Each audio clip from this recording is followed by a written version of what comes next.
Nosotros en su programa Café con Leche, la voz de los latinos en América. Estamos transmitiendo desde hermosa 1470 M 96.9 FM. Les habla Lilia Galindo y tengo aquí al doctor Jordan Goines del Distrito Escolar de Lancaster. Él es el director de...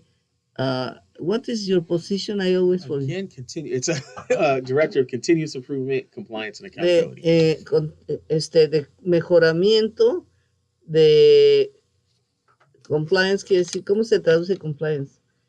De que se cumpla lo que se hace y improvement, continuous improvement, compliance, and what else? And the stuff you gotta do, accountability. Y que eres responsable por lo que estás haciendo. Bueno, that is really good and sounds really good in English, but in Spanish, in Spanish it's difficult to translate. Pero simplemente es de que en la escuela él está tratando de ver que siempre haya mejoras en cómo se está enseñando, también de que la gente sea responsable de cumplir con sus actividades, tanto los maestros como los estudiantes, y que se vaya mejorando cada día el nivel de educación.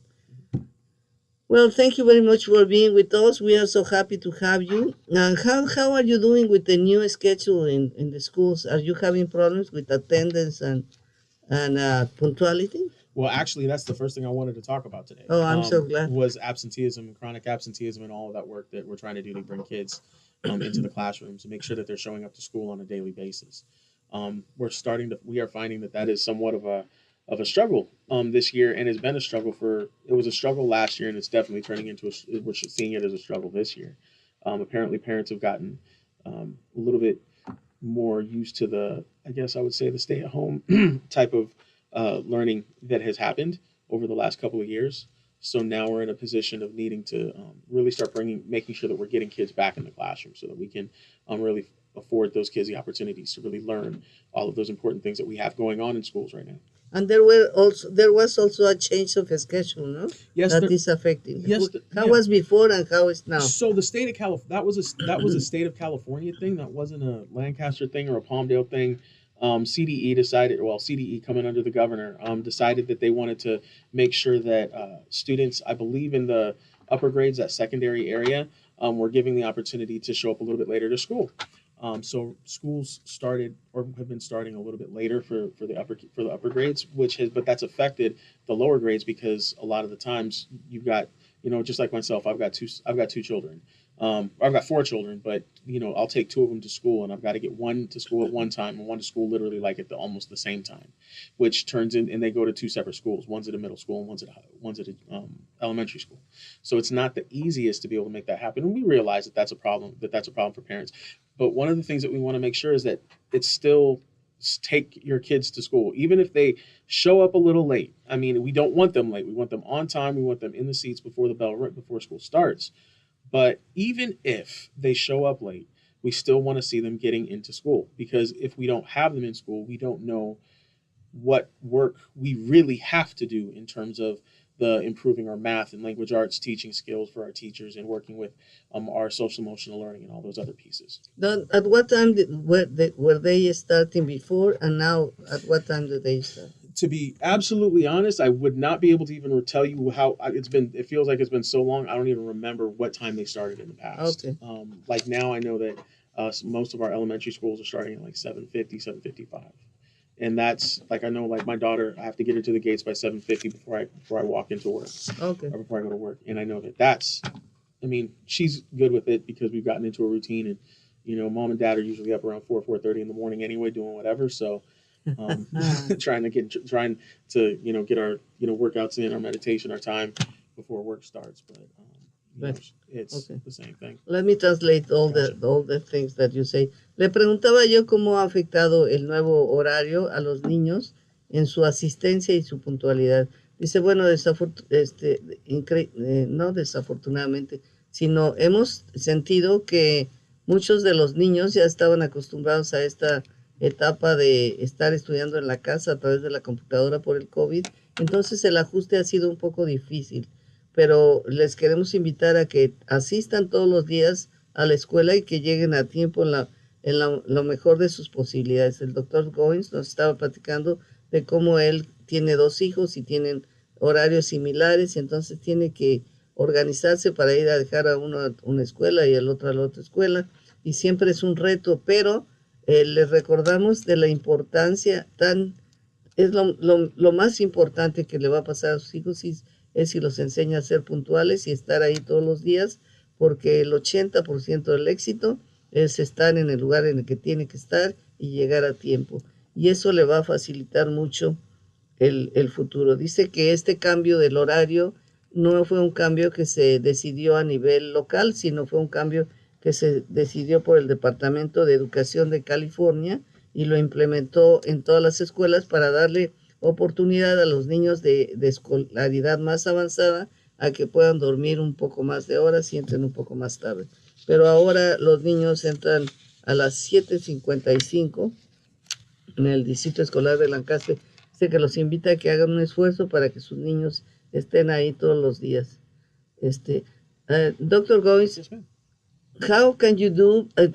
I think that should be so important that children who go to school go very happy, very enthusiastic. How can you achieve that kind of goal? Because I know, for example, no, if you arrive late, you are going to be afraid all the class that the teacher is going to ask you for something that you didn't hear, and then you don't pay attention anymore to the rest of the class. And then the following day you don't want to go because, oh no, I didn't go yet, no? So, like, and I also want to correct myself really quick. Our middle school, like, I was just looking at the middle school schedule just to check myself on it.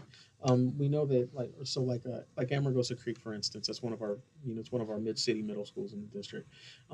Their tardy bell rings at 8:15. Their first bell rings at 8:10. Gates are open at like 7:50 for them. So you see how, but you can see the maybe 10 to 15 minute, like Tolerance? Like that 10 to 15 minute like window that if a parent has 2 kids, like one kid at Miller and then one kid at ACMS, then they end up having to jump from Miller, who's really like within like a mile and a half, to ACMS within about a 10 to 15 minute period. And I'll be honest with you, traffic in schools, all of us parents, Violet, traffic in schools is the worst. I hate driving then. That's like I do not like being on the road when school buses and kids are coming to school, because there's literally no way to get in and out of a parking lot. So it's like, that's always going to be busy. So even a mile and a half turns into a 15-20 minute ordeal. So I just wanted to correct myself on that part. Ok, nos estaba platicando de que el horario de una de las escuelas secundarias es de 7:50 y hay hasta las 8:10 y otra ventana a las 8:15. Dice, esto se está haciendo para que los padres puedan coordinar el horario de sus hijos. Por ejemplo, si tienes a alguien en primaria y alguien en secundaria, pues que puedas desplazarte a los dos. Dice, pero la verdad es que el tráfico a esas horas en las escuelas es verdaderamente terrible. Muchísimos vehículos, muchísimos autobuses escolares, y es una de las cosas que no me gusta. But why don't your children don't use the school bus? Well, so for me personally, it's just easier for my family because we actually do get out earlier. But we realize, and then on top of that, there is a school bus that picks up around us, but we're also within a 2-mile. Oh, so there's not next to us, but the way the school buses are kind of working is they call it the issue is 2 miles, but as the crow flies, 2 miles as the crow flies. So in any direction, if you live within that 2-mile radius, then there's no school bus for you. You have to use. But do you know how come they don't go walking? That is an excellent exercise for them. Absolutely. Or jogging, because it's not too far. No, and for real, my children could do that, and it's just easier for us in the way that we actually have the supports. My mom lives in my house with us, and so we have extended family that supports us in that particular vein to be able to help us get kids to school in and out when my wife and I can't get there. But I can see that's probably like the biggest hurdle for like in a lot of parents in our district who are single parents. That's a huge hurdle when you've got multiple children and it's only you being able to take care of them and get back and forth and get them back and forth. And that's where we really try to find supports. And the district is looking into supports and working with ABSTA to be able to, or the AV Transit Authority, to be able to support students who live within that 2-mile radius. Bueno, le estaba yo preguntando qué pasa con los autobuses escolares. Y bueno, hay una regla de que solamente si vives a 2 millas de la escuela en cualquier dirección, no va a haber servicio de autobús para ti. Entonces vas a tener que buscar otros medios. Y le digo que a mí me parece que sería una buena idea que entonces los niños caminaran a la escuela porque es un excelente ejercicio y no es muy lejos. Dice, sí, pero desafortunadamente hay varias condiciones en las familias que a veces no permiten hacer eso. Dice, por lo menos, por ejemplo, en mi casa vive mi mamá y entonces también ella nos ayuda. Pero de todos modos tenemos que coordinar y estamos tratando de hablar con el Antelope Valley School Transportation Authority y Antelope Valley Transit Authority para ver cómo se mejora esto. I think that decision of putting the 2 miles was to help children with the obesity problem that now we are seeing in so many. Did you know that? I would like to think that, but I think it's more along the lines of just the pure capacity, just based on the amount of people that we have. I mean, right now we're hurting for drivers. But it's not only here, no?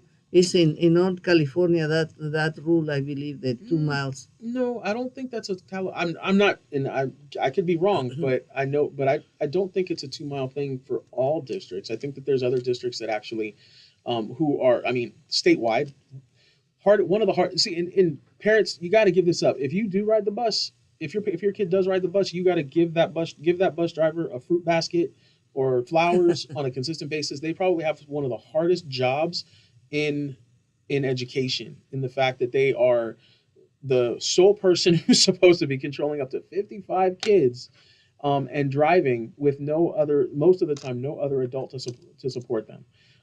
They need to have their hats given to them. They need they're angels. They're angels, and they do great work. But a lot of the time, I'm pretty sure the issue that we run into is the fact that, like in Lancaster right now, there are just no bus drivers. There's nobody who's taking that job, and when they're taking that job, they're not testing fast enough for as many people as we need to be able to do that work. That's one of the issues. That's why we brought in our HR department. And even though we don't control our buses, but it's symptomatic of the same thing we're experiencing in the district itself, is like we need more people. We need more teachers, and we need more pairs. We need more people. Bueno, estamos hablando también de la escasez de choferes que hay en las escuelas y yo creía que esta medida de las 2 millas era una medida que se había establecido a nivel estatal, pero él dice que no cree que es posible que sea una medida local porque desafortunadamente no hay muchos choferes que quieran trabajar. Dice, y mis respetos para las personas que trabajan en los transportes escolares porque tienen que controlar hasta 55 niños sin la ayuda de absolutamente nadie. Así es que si su hijo usa el transporte escolar, regálele un reconocimiento a la chofer, una canasta de frutas o cualquier otra cosa para que vean ellas cómo se aprecia su trabajo.